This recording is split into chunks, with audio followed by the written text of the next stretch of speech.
వీళ్ళకి అవసరమైతే అమ్మ తల్లి పాదయాత్ర చెయ్యి అని అడుగుతారు. వీళ్ళకి అవసరం లేకపోతే నువ్వు అసలు రాజశేఖర రెడ్డి బిడ్డవే కాదు అన్నట్టు విజయమ్మను కూడా అవమానిస్తారు. ఏది పడితే అది మాట్లాడతారు. వీళ్ళ మాటలకి ఎవరండి లెక్క పెట్టాల్సింది? Please ignore it.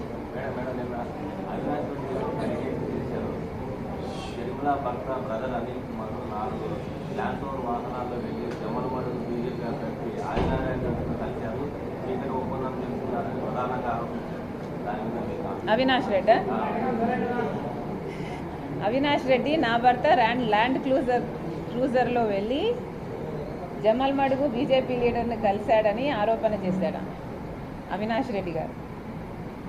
Avinash Reddy గారి లాగా మధ్యరాత్రి గొడ్డలి రాజకీయాలు చేయడము మాకు తెలియదు. అనిల్ గారు మీరు చెప్పే ఈ లీడర్ని ఆయన ఇంటికి వెళ్ళి కలవడం కాదు కదా, కనీసం ఇంకొకరి ఇంట్లో కూడా కలవలేదు. వీళ్ళు రుజువు చేయలేదు.